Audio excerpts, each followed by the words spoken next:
부자 아버지는 영리하게 투자했다. 기업을 통해서 말이다. 그것이 바로 부자들의 가장 큰 비밀이다. 저자는 이 세금이 부자들한테 유리하게 설계되어 있다고 얘기를 하고 있는 겁니다. 이 세금이라는 게 처음 생길 때는 부자들을 벌 주기 위해서 만들어진 것이었지만, 그러나 현재는 이 세금은 부자가 아니라 중산층과 가난한 이들에게만 벌을 주고 있다고 얘기를 하고 있습니다. 왜 저자가 이런 얘기를 하는지 한번 볼까요? 먼저 기업부터 보죠. 자, 근데 이 기업의 수입은 개인의 지출에서 나옵니다.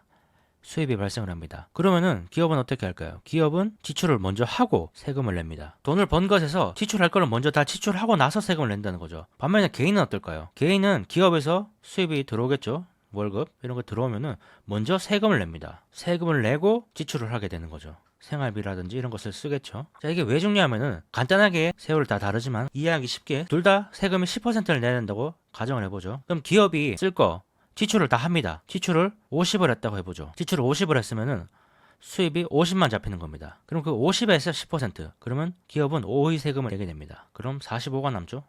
개인도 똑같이 쉽게 100의 수입을 얻었다고 해보죠. 그리고 똑같이 지출도 50을 한다고 생각을 해보겠습니다. 자, 개인은 월급을 받으면서 원청징수, 세금을 먼저 떼죠. 100에다가 세금을 바로 떼내는 겁니다. 그러면은 90이 되겠죠. 90에서 지출을 50을 하면은 40이 남는 겁니다. 결론적으로 개인은 40을 남고 기업은 45가 남습니다. 세금을 먼저 내느냐 뒤에 내느냐에 따라 다르는 거죠. 똑같이 세율이 10%지만 개인은 10을 냈고 기업은 5를 낸 겁니다. 이렇게 세금을 늦게 내는 게 그렇게 중요하다는 거죠. 그리고 심지어 기업의 소득세율이 개인의 소득세율보다 더 낮습니다. 그래서 저자의 말은 기업이 유리하다는 겁니다. 세금 측면에서. 그런데 이 지출에 만약에 이 자산을 사는 것이 포함된다면 어떨까요? 채권이라든지 주식, 부동산. 세금을 내기 전에 이런 것들을 먼저 취득한다면 엄청나게 유리해지겠죠. 그래서 이 세금을 뒤에 내는 게 중요하다는 겁니다. 이런 자산들은 또 현금 흐름을 만들어내겠죠. 개인은 세금을 먼저 내므로 인해서 이런 기회비용을 날려버리는 겁니다. 이런 것들을 살 수 있는 기회를 날려버리는 거죠. 그리고 이것은 불법도 아니죠.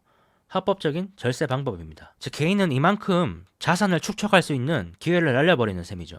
세금을 먼저 내므로써. 지금 한국의 금융투자소득세 이런 것들이 논란이 되고 있는데 그 부분에 있어서도 여러 가지 문제가 있지만 세금을 먼저 떼가는 것도 큰 문제입니다. 원청징수에서 먼저 떼가는 것, 수입이 발생할 때마다 세금을 내야 되기 때문에 그 돈으로 더 굴릴 수 있었는데 더 굴릴 수 있는 기회비용을 날리게 되는 거죠. 그 세금을 먼저 내므로써.